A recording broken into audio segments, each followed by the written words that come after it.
Yo voy a comenzar con un breve resumen de la semana pasada. Como ustedes saben, estamos estudiando la vida del profeta Elías y el título de la semana pasada, de la sesión de la semana pasada, es Un hombre común en un tiempo difícil.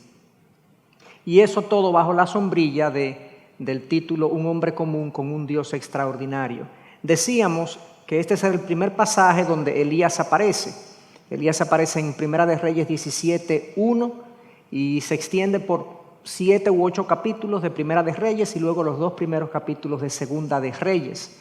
Y dice lo siguiente: entonces Elías Tisbita, que era de los moradores de Galaad, dijo a Acab: vive el Señor, Dios de Israel, delante de quien estoy, que ciertamente no habrá rocío ni lluvia en estos años, sino por la palabra de mi boca. La semana pasada le dimos un tiempo relativamente extenso a ese pasaje, a sacar información del pasaje, hablar de Elías, hablar de la zona donde él vivía. Yo simplemente quiero traer algunas líneas de resumen. Dijimos que el tiempo de Elías era un tiempo difícil. 4 aspectos lo hacían difícil, entre otros. Había casi 65 años, habían transcurrido 65 años de pura idolatría e intriga real. Recuerden que después de Salomón, del rey Salomón, el hijo de David, el reino se dividió en 2, el reino del sur y el reino del norte.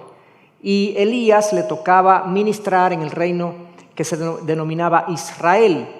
Y durante todos esos años de 7 reyes, antes del rey que le tocó a Elías enfrentar, que es el rey Acab, todos los reyes eran reyes perversos, absolutamente todos. Y en particular el rey Acab, nos dice la palabra que era peor que todos los reyes que lo habían antecedido.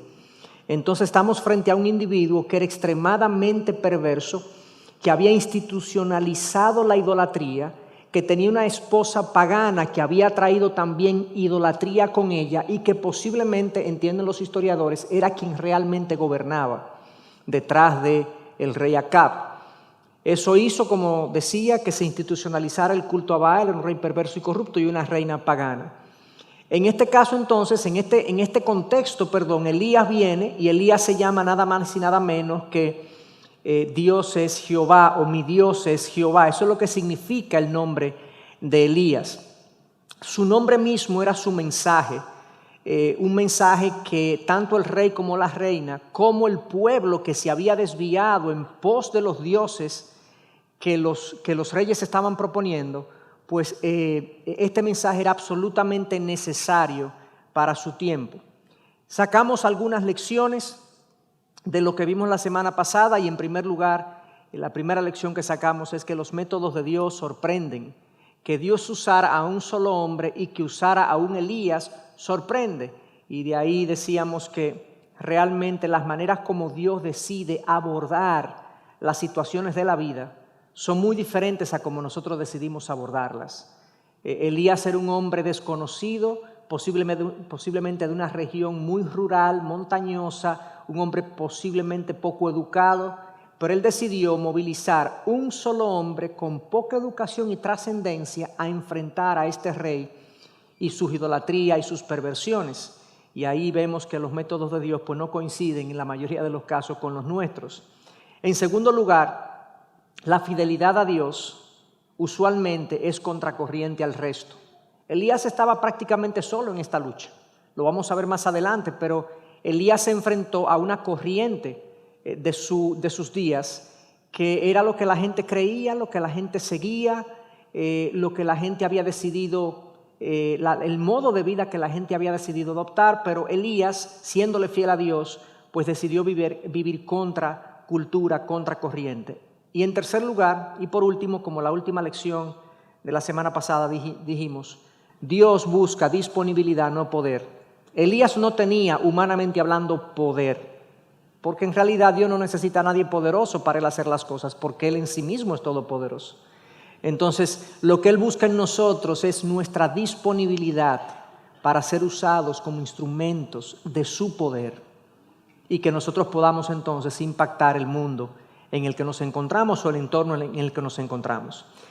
Dicho eso, yo quisiera pasar a lo que sería el tema de hoy, que hemos titulado Aprendiendo a depender de Dios. Vamos a, por así decirlo, a ver el segundo capítulo en la vida de Elías, el segundo paso en la vida de Elías, siguiendo incluso el mismo texto. Pero antes de eso vamos a hacer un paréntesis y un breve análisis de Santiago 5, versículo 17 y versículo 18, que nos habla de la oración de Elías o Elías orando. Y yo quisiera que sacáramos algunas lecciones de ahí, porque de hecho la motivación de este curso en parte viene de ese texto. Yo quisiera que le dedicáramos un poco de tiempo. La oración del justo Elías, Santiago 5, 17 al 18, presenta lo siguiente. Nos dice el pasaje: la oración ferviente de una persona justa tiene mucho poder y da resultados maravillosos. Las Américas dice: la oración del justo es eficaz. Elías era tan humano como cualquiera de nosotros. Sin embargo, cuando oró con fervor para que no cayera lluvia. No llovió durante 3 años y medio. Más tarde, cuando volvió a orar, el cielo envió lluvia y la tierra comenzó a dar cosechas. Yo quisiera que sacáramos algunas lecciones de este pasaje, sobre todo en cuanto a la oración y por qué Elías tuvo, vamos a decirlo así, éxito en la oración que le hizo al Señor. Fíjense que la parte primera del pasaje dice que la oración ferviente de una persona justa, y parecería entonces que el pasaje condiciona la respuesta de Dios a la oración, y dice, bueno, la persona justa cuando ora consigue buenos resultados. Y eso no es una idea solamente de este pasaje, eso es una idea que está en la palabra. Yo quisiera ver algunos pasajes. Miren lo que dice el Salmo 66, 18 en cuanto a si la oración es condicional. Salmo 66, 18: si observo iniquidad en mi corazón, el Señor no me escuchará. Proverbios 28, 9: el que aparta su oído para no oír la ley, su oración también es abominación. ¿No les chocan esos pasajes? O sea, que la condición de mi vida delante de Dios condiciona la respuesta de Dios. A veces nosotros pensamos que Dios responde y Dios escucha a todo el mundo, y en un sentido sí, porque Él es omnipresente, Él escucha, Él está pendiente, Él sabe lo que todo el mundo eleva como oración, pero su disposición a responder está hasta cierto punto condicionado a la situación del que ora. Sabemos también al tipo de petición. El tipo de petición también determina la respuesta de Dios, pero la condición del que ora es importante. Vamos a seguir viendo algunas cosas más de esto. Dice Charles Spurgeon en un comentario sobre el pasaje de Salmo 66, dice: no hay nada que estorbe tanto a la oración como la iniquidad alojada en el pecho. Si escuchas al diablo, Dios no te escuchará. Si rehusas escuchar los mandamientos de Dios, sin duda Él rehusará escuchar tus peticiones. El que Dios aceptara nuestras devociones cuando nosotros estamos aún deleitándonos en el pecado, sería hacer de Él el Dios de los hipócritas, lo cual es un nombre apto para Satanás, pero no para el Dios de Israel. Yo estoy totalmente de acuerdo con esa cita, porque es el espíritu de los 2 pasajes que acabamos de leer, y hay otros pasajes. Miren este que es incluso aún más práctico. Lo pone en un contexto más cercano a nosotros. Primera de Pedro 3:7: y vosotros, maridos, igualmente convivid de manera comprensiva con vuestras mujeres como con un vaso más frágil, puesto que es mujer, dándole honor como a coheredera de la gracia de la vida, para que vuestras oraciones no sean estorbadas. O sea, el trato hacia mi esposa es importante en la recepción de mis oraciones delante de Dios. ¿Les sorprende eso? Visto de esta manera, porque siempre nos concentramos en el vaso frágil. Ese pasaje es famoso por el concepto de vaso frágil, ¿verdad? Pero debería ser famoso de que Dios nos está diciendo, si tú no tratas bien a tu mujer, yo no te voy a oír. Eso es bastante claro, bastante práctico. Y yo pudiera extender obviamente eso también es verdad para las mujeres que maltratan a sus esposos. Eso es también verdad para cuando yo tengo un trato hostil hacia los que están a mi alrededor. Si yo no trato bien a los demás, si yo soy un individuo hostil, iracundo, rencoroso, rencilloso, obviamente mis oraciones van a ser estorbadas. Eso se puede ampliar y extender a otros conceptos, a otras relaciones. Entonces, sí, la oración, hay una condición del que ora que es importante para Dios. La oración del justo puede mucho. Y lo voy a poner en pocas palabras, hermanos. Cuando yo estoy caminando con Dios y mis caminos están delante de Él, en general mi oración va a estar alineada con la voluntad de Dios. Por eso es que la oración del justo puede mucho. El pecado nubla mi visión espiritual, nubla mi comprensión de Dios. El pecado afecta lo que yo valoro, lo que yo aprecio, lo que yo busco, lo que yo persigo. Entonces, cuando yo permito pecado en mi vida de cualquier naturaleza, obviamente yo voy a estar espiritualmente distanciado, desenfocado. Y cuando oro, mis oraciones no van a estar alineadas con la voluntad de Dios. Y por ese motivo, entonces, no van a ser eficaces. En el caso de Elías, quiero que veamos su oración de la siguiente manera. Su petición, oigan cuál fue la petición de Elías. Por eso fue efectiva. Vamos a ver por qué fue efectiva la oración de Elías. Primero, que no lloviera. Una petición un poco extraña. El motivo de su petición era la idolatría y la inmoralidad de Israel. Y Elías oró para que no lloviera, para que Dios trajera juicio y arrepentimiento sobre Israel. Esa era la motivación de la oración. O sea que su motivo y su fundamento, para esto fue que Dios es santo y juzga el pecado. Ustedes ya comienzan a ver cómo Elías estaba alineado con la forma de Dios ver el pecado.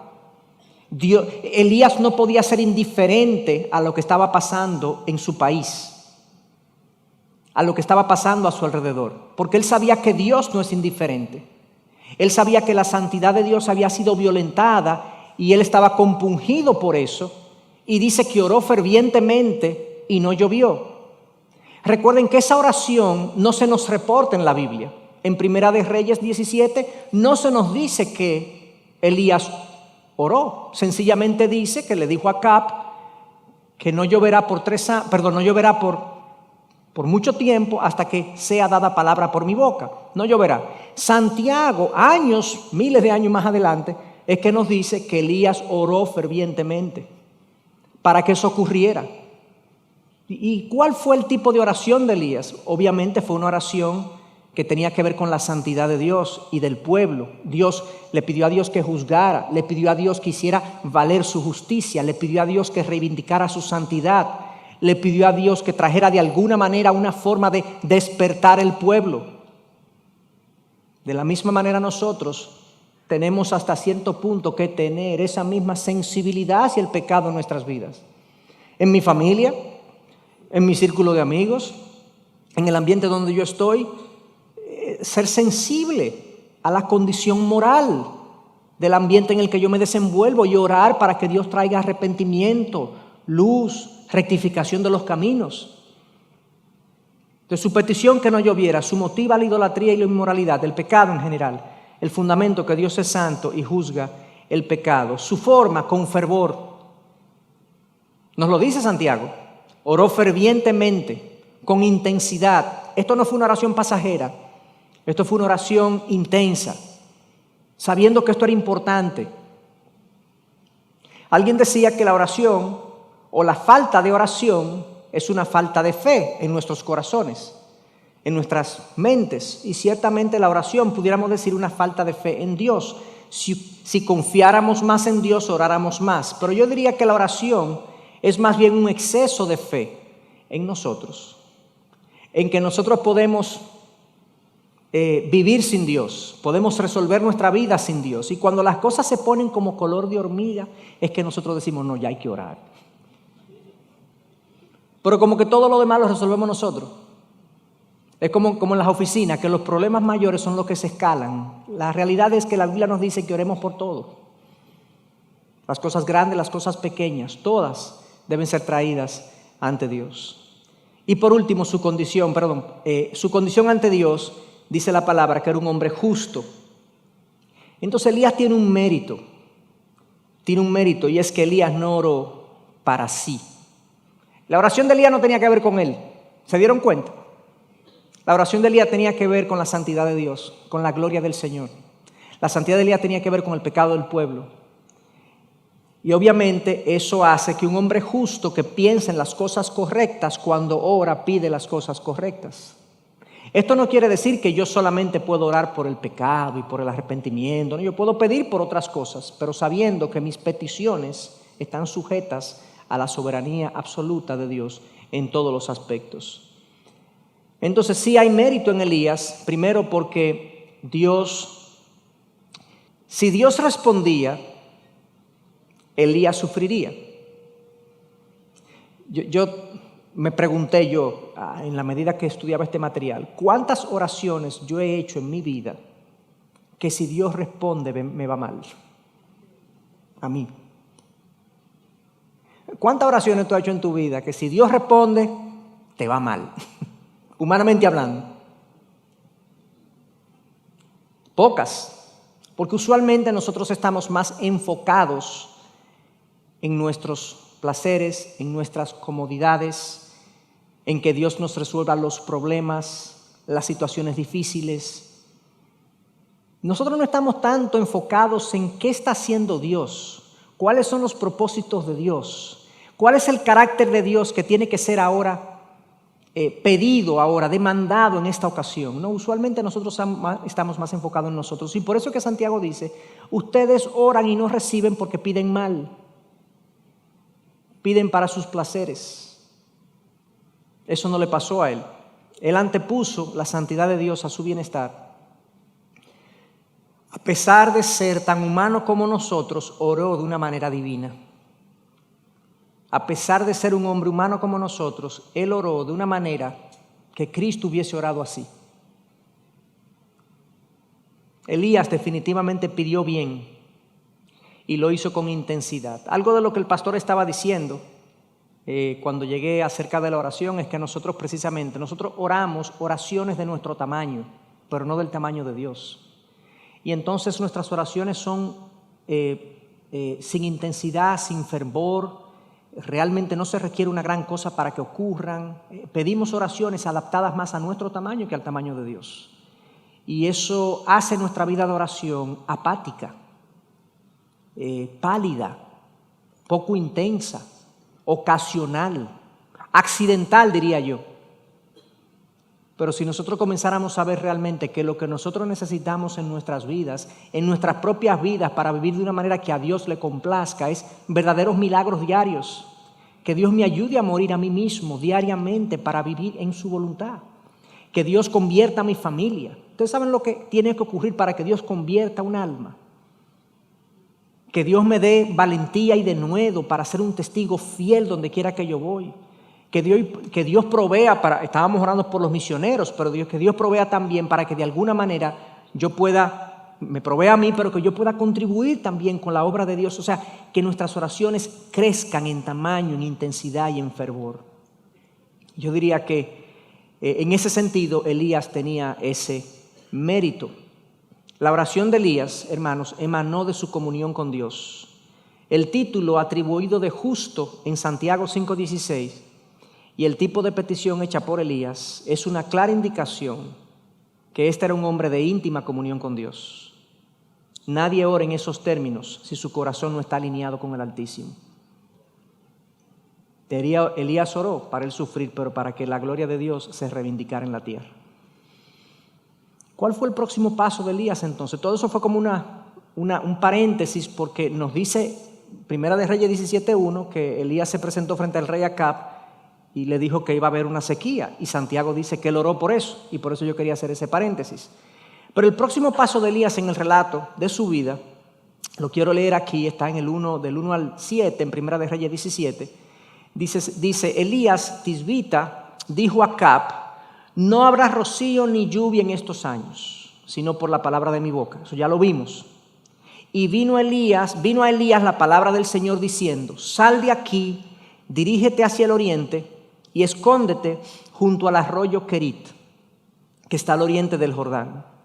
Y beberás del arroyo, y he ordenado a los cuervos que te sustenten allí. Él fue e hizo conforme a la palabra del Señor. Pues fue y habitó junto al arroyo Querit, que está al oriente del Jordán. Y los cuervos le traían pan y carne por la mañana y pan y carne al atardecer, y bebía del arroyo. Y sucedió que después de algún tiempo el arroyo se secó porque no había caído lluvia en la tierra.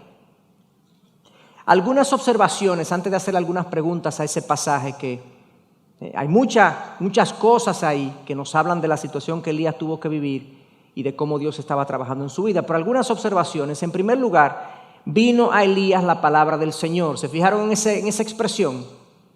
Dios concede dirección, hermanos, a los que obedecen lo revelado. Ya Dios le había dicho, le había indicado a Elías que fuera donde Acab y le informara de esta sequía que venía. Y ya dijimos la semana pasada que esa fue un encuentro bastante osado de parte de Elías, porque se trata de un hombre de campo, un hombre que se enfrenta a un rey que es un idólatra. El nombre de Elías ya en sí es una confrontación, porque le está diciendo al rey, mi Dios es Jehová, el tuyo es Baal, y no va a llover. O sea, en tu reino va a haber una crisis mayor y se va a resolver cuando yo hable. Eso obviamente fue un paso osado de parte de Elías, pero ahora ya Elías cumplió su tarea. ¿Y qué dice? Que Dios ahora se le aparece a Elías, o más bien le habla a Elías y le da otra indicación. Y eso indica, hermanos, que Dios dirige a sus siervos paso a paso. Así la fe en Dios y la dependencia de Él son desarrolladas. Nosotros quisiéramos que Dios nos indicara todo el plan. Nosotros quisiéramos que Dios nos hablara que nos diera un poco más de información de qué es lo que Él está haciendo. Quisiéramos tener un poco más de visibilidad de lo que Él está haciendo en mí, de lo que Él está haciendo en mi familia. Señor, ¿por qué tú permites esto? ¿Para dónde que tú vas? Elías no sabía que él iba para Querit cuando él fue donde el rey. No. Ve donde el rey y dile esto. Ok, Señor, ya, bien, ahora ve para Querit. Un paso a la vez. Un paso a la vez. Y Dios le habla al que obedece lo revelado. Imaginémonos que nosotros, de alguna manera, ya sea que se lo digamos a Dios o que lo hagamos en la práctica, si tú no me dices más, yo no voy a hacer nada. Pues yo tengo que saber qué es lo que yo voy a hacer. A veces es así que actuamos con Dios. Dime qué es lo que tú quieres en general conmigo y yo veo si doy el próximo paso. No, Dios dice, no, da el próximo paso y yo te digo el próximo después.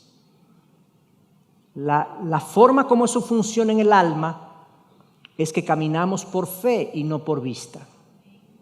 Y si yo no estoy dispuesto a obedecer lo que Dios ya me ha indicado, ¿por qué pienso yo que si Dios me revela todo el plan, yo voy a obedecer todo el plan? No, Dios dice, no, es paso a paso. Esto fue especialmente duro para un Elías que parecía ser un hombre osado y enérgico. Vete, escóndete a Querit. Ahí, quédate ahí tranquilo. Él no sabe el próximo paso, quédate ahí. Y fíjense también, no pasen desapercibido, que Dios guía por su palabra. Vino la palabra del Señor a Elías y le dijo el próximo paso. De tal manera que nosotros hoy que tenemos la palabra revelada de Dios debería ser el manual de nuestras vidas, la fuente de donde emanen nuestras decisiones. Entonces, la primera pregunta que yo quiero hacerle a este pasaje es: ¿por qué Dios manda a Elías a esconderse? Qué cosa tan rara, ¿eh? ¿No sería más interesante que Elías esté confrontando al rey con cierta frecuencia para ver si el rey se arrepiente? ¿No sería interesante también y bueno ministerialmente hablando que Elías comience una campaña evangelística por las tierras de Israel para convencer al pueblo de que están mal? No, Dios le da esta extraña instrucción: vete a Dios sabe dónde, Él sabe dónde, y escóndete. Y hay varias interpretaciones a esta instrucción. La interpretación más común es que Dios le dijo a Elías esto porque quería protegerlo de Acab y de Jezabel. Y esa es una posibilidad, pero cuando uno analiza el contexto, en realidad, Dios puede proteger a su profeta de otra manera. De hecho, Acab y Jezabel pudieron matar a Elías en el mismo momento que Elías le profetiza la sequía. ¿Por qué no lo hicieron? Porque Dios no lo permitió. Dios puede retener, hacer que se abstenga esta gente de hacer un mal a Elías. Porque es que realmente Él le dice a Elías que se esconda. Y la mejor interpretación que pude encontrar al respecto, después de mi propio estudio, es esta que da A.W. Pink en su libro sobre la vida de Elías. Dice, la sequía en el reino de Acab fue un flagelo divino. La sequía de agua fue un flagelo divino. Y en línea con esto, el Señor le ordenó a su profeta, sal de aquí. La eliminación de los ministros de su verdad es una señal segura del disgusto de Dios. Una señal de que está tratando de juzgar a un pueblo que lo ha provocado a la ira. El retiro de Elías era parte de la sequía espiritual que Dios quería producir. Dios produjo una sequía física y una sequía espiritual como parte de su juicio al pueblo de Dios por un tiempo. Removió su profeta, removió al que estaba confrontando, como Dios ha hecho en muchas otras ocasiones. El Salmo 74 habla un poco de esto y hablando del juicio de Dios sobre Israel, dice, ¿por qué, oh Dios, nos has desechado para siempre? Dios no ha desechado a Israel para siempre. Lo que pasa es que el salmista está pensando, está diciendo, esto se siente como que tú nos has desechado para siempre. ¿Por qué se ha encendido tu furor contra las ovejas de tu prado? No vemos ya nuestras señales, o sea, no hay milagro, no hay cosas extraordinarias pasando, no hay más profeta, ni entre nosotros hay quien sepa hasta cuándo. O sea, no hay señales, no hay palabra, no hay profeta, y tampoco sabemos cuánto va a durar esto. Una especie de incertidumbre espiritual. ¿En qué pie estamos parados? Obviamente la respuesta a la primera pregunta, ¿por qué, oh Dios, nos has desechado para siempre? Siempre tiene una respuesta. Ustedes se han alejado de mí, Dios no se aleja de nosotros. Dios está en el mismo sitio siempre. Y cuando los caminos del hombre placen a Dios, Él está cercano. Acercaos a mí, yo me acercaré a vosotros. Me buscaréis y me encontraréis cuando me busquéis de todo corazón. Dios está ahí dispuesto siempre. Dios no es variable como nosotros. Dios no se emociona un día y nos dice, wow, estoy más cerca de ti que nunca por una emoción de Él. No, Dios es constante, estable en sus emociones, certero en cómo Él se siente con respecto a nosotros, siempre. Si nosotros nos alejamos de Él, tenemos esta sensación de lejanía. En este caso, fíjense en el Salmo 74, una de las formas, o la forma como el salmista siente que Dios los está juzgando, que Dios está lejos, es que removió los profetas. Y ya no hay verdad en el pueblo, no hay forma de encontrar a Dios, por así decirlo, porque el profeta hablaba de parte de Dios. Pero además de eso, el esconder a Elías, les recuerda que no se trata de él, sino de Dios. Es como, Elías, vete, escóndete. Hay un trabajo que soy yo que lo hago. Así que porque no eres tú, soy yo. No son requeridos tus servicios en este momento. Déjame a mí. Pero Señor, quizás si yo voy y predico. No, tranquilo. Digo, Elías no le dijo nada de eso. Lo increíble es que Elías, a pesar de lo absurdo del mandato, dice que obedeció y fue y habitó en Querit inmediatamente. Lo cual nos habla de su justicia y de su obediencia a Dios. Entonces el esconder a Elías les recuerda a él, nos recuerda a nosotros, hermanos, que el trabajo espiritual, el trabajo es de Dios, no de nosotros. Pero además, Elías necesitaba un entrenamiento en secreto si quería ser usado por Dios en público. Esto es una verdad para todos nosotros que somos hijos de Dios y que somos instrumentos en sus manos para lograr sus propósitos. En mayor o menor dimensión, algunos somos llamados al púlpito, pero otros somos llamados a sencillamente ser testigos en nuestras familias. Somos todos instrumentos de Dios. Pero el trabajo que Dios hace en privado con nosotros es precisamente lo que nos hace útiles para hacernos efectivos con los demás.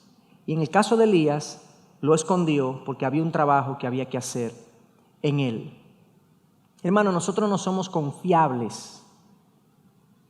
Por eso es que Dios tiene que hacer un trabajo en nosotros de modificación de lo que somos, de mejora, de transformación, de santificación.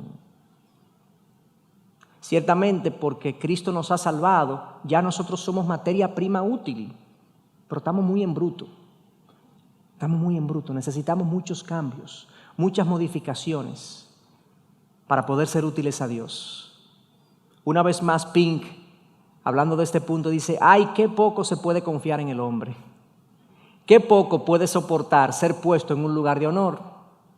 ¿Con qué rapidez el yo sale a la superficie y el instrumento está listo para creer que él es algo más que un instrumento? Qué tristemente fácil es hacer el mismo servicio que Dios nos confía con un pedestal en el que nos podemos exhibir. Pero Dios no compartirá su gloria con otro.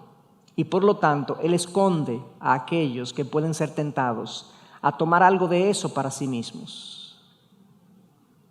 Eso es exactamente lo que Dios le dice a Pablo en 2 Corintios 2, el aguijón en la carne. Pablo sufre un aguijón en la carne, no sabemos qué era, si era una enfermedad física, si era un mensajero, digamos un falso maestro que lo atacaba constantemente, no sabemos qué era, pero sí sabemos que es una situación difícil que Pablo lo titula mensajero de Satanás que me afecta en mi carne. 3 veces, dice Pablo, he rogado para que Dios me lo quite y Dios dice: no, déjalo ahí, bástate mi gracia. La razón por la que dice Pablo que eso le fue dado es para que no se enorgullezca, que no se crea la gran cosa, que Pablo, que recibió revelaciones increíbles, no piense que él es la última Coca-Cola del desierto. Dios trabaja con nosotros de esa manera.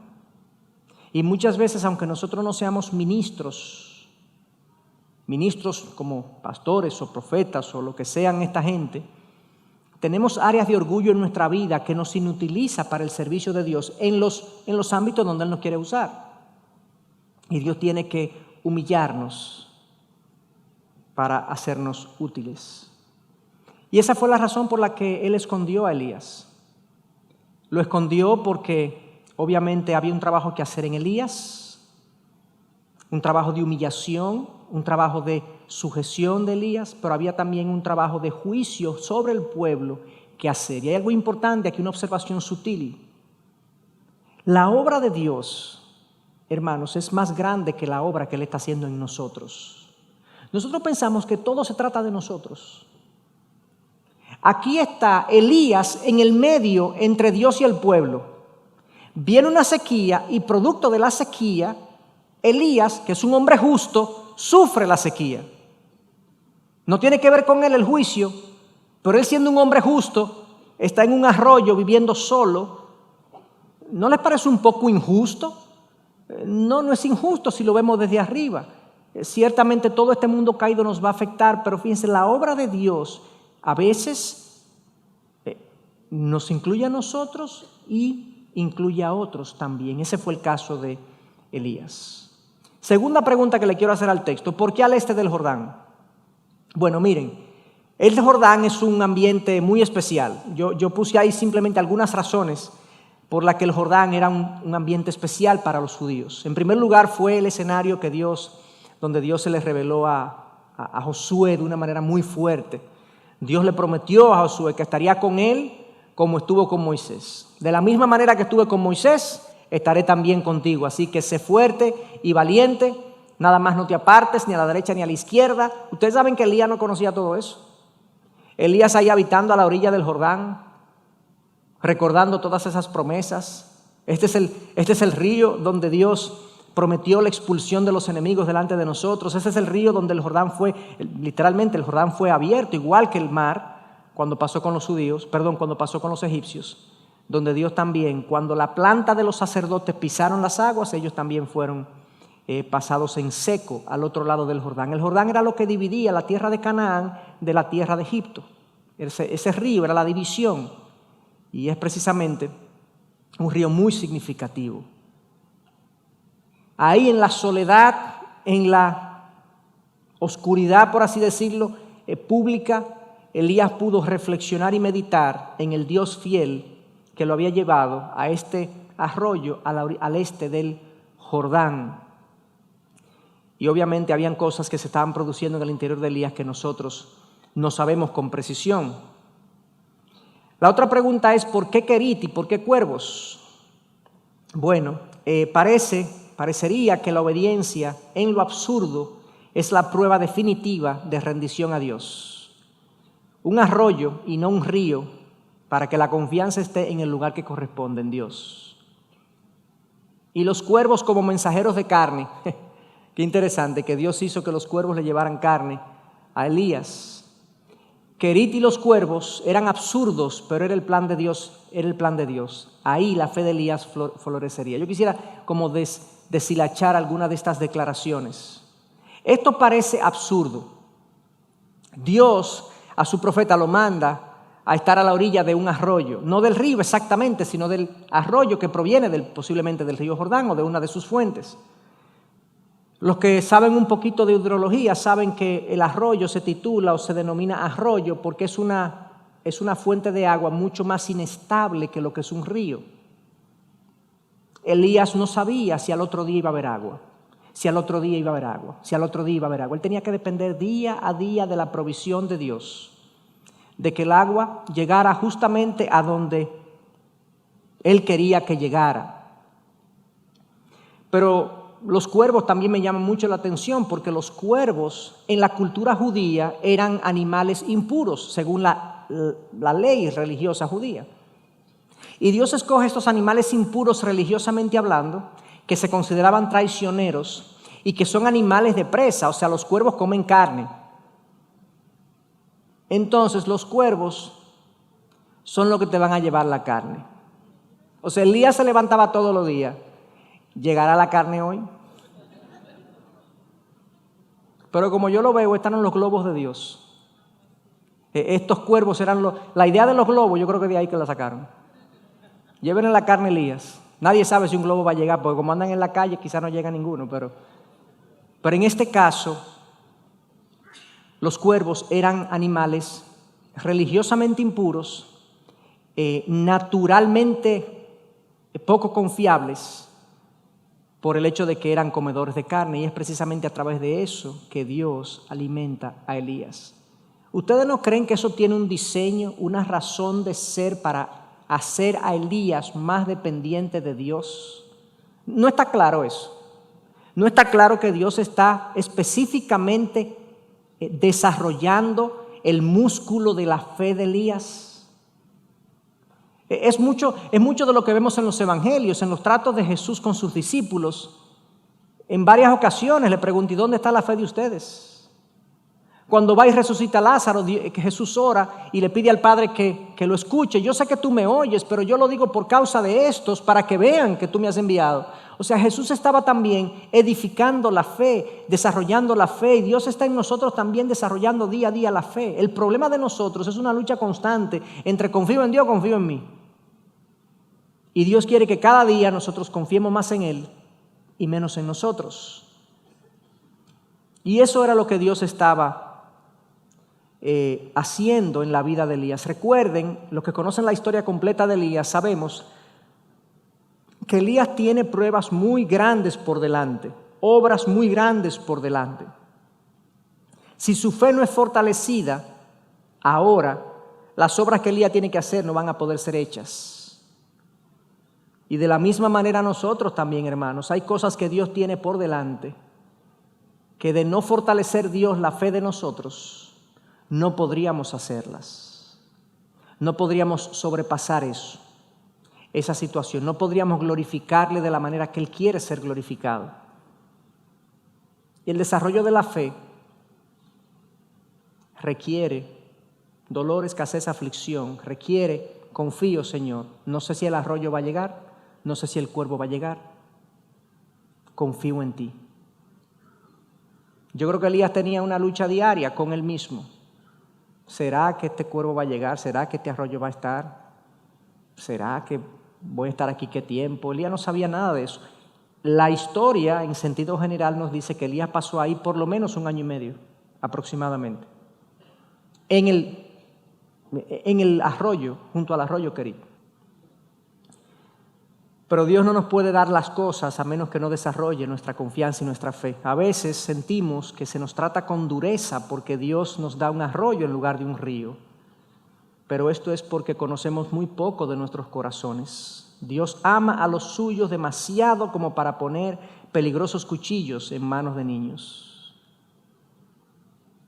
A mí esa figura me llamó mucho la atención de que si Dios nos da las cosas antes de tiempo, sin haber desarrollado en nosotros la fe, es como poner un cuchillo peligroso en la mano de un niño.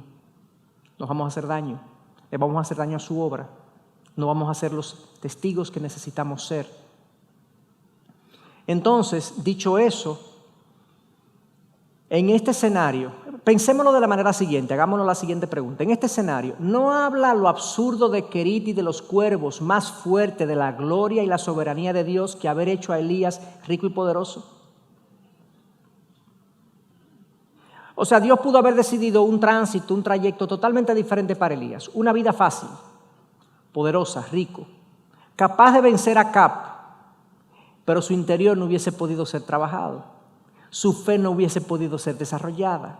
Su hombre interior hubiese permanecido pequeñito. Los desafíos futuros que él tenía por delante no hubiesen podido ser enfrentados. De tal manera entonces que es en estas condiciones que están dadas, que son óptimas para los propósitos de Dios. Es ahí en Querit, junto al arroyo, donde la fe de Elías florece, donde él es preparado para los desafíos futuros. Y es exactamente eso lo que Dios hace con nosotros constantemente. Yo creo que esta historia de Elías, de principio a fin, Elías aparece de manera sorprendente y súbita y hace cosas como que en el relato bíblico son poco vistas. Al final él termina saliendo del escenario, también llevado por Dios, nos dice las Escrituras, llevado por Dios, no murió, de una manera sorprendente también. La vida de Elías es un gran mensaje de que Dios procede de una manera muy distinta a como nosotros procederíamos. La vida de Dios es un llamado, una vida de fe y de confianza en el Dios soberano. En el Dios, vuelvo y le digo, que procede de una manera muy distinta a como nosotros procederíamos. Pero cuando vemos la vida de Elías, fue dura, fue difícil, fue complicada, fue contracorriente, fue una vida de escasez y de lucha. También vemos que brilla en el relato bíblico porque glorificó a Dios enormemente. Y Elías era un hombre sujeto, como nosotros, a nuestras mismas pasiones. Tan humano como nosotros. Me encanta esa traducción que dice la Nueva Traducción Viviente. Tan humano como nosotros, pero con un Dios extraordinario detrás, que piensa de una manera muy distinta como nosotros pensamos y que busca disponibilidad en nosotros más que poder. Así que es mi oración que el Señor siga pues usando estas verdades para nosotros seguir creciendo en Él. Yo no sé cuánto de lo que estamos aquí quisiera incluso terminar al final con una oración de presentarnos delante de Dios. Yo no sé cuánto estamos aquí junto a un arroyo, por así decirlo. Un pequeño hilo de agua donde sentimos que va a desaparecer en cualquier momento. Quizás dependiendo de cosas que no son muy confiables, agarrados de cosas inciertas. Pero que ahí yo no le voy a pedir a Dios que nos mande a un río o que nos mande palomas, sino que nos dé fe como se la dio a Elías. Que aumente nuestra fe. Eso es una buena petición. Aumenta, Señor, nuestra confianza en ti. Pero ojo, de la misma manera que Elías oró para que Dios juzgara y la sequía lo afectó a él, cuando tú oras, Señor, desarrolla mi fe, ¿tú sabes lo que tú estás pidiendo? Amárrate los cinturones, espiritualmente hablando. Porque la fe se trabaja. Pero oremos osadamente. Oremos que Dios haga ensanchar nuestra fe, aumentar nuestra fe, engrosarla, que ponga nuestra mirada en Él, que quite nuestra mirada de todo lo que es incierto y lo ponga en Él que es cierto, y que no veamos lo pequeño del arroyo ni lo traicionero de los cuervos, sino que veamos al Dios confiable detrás de esas cosas. Esta historia, hermanos, no es una alegoría. Es una historia real que está escrita en un lenguaje narrativo para nosotros.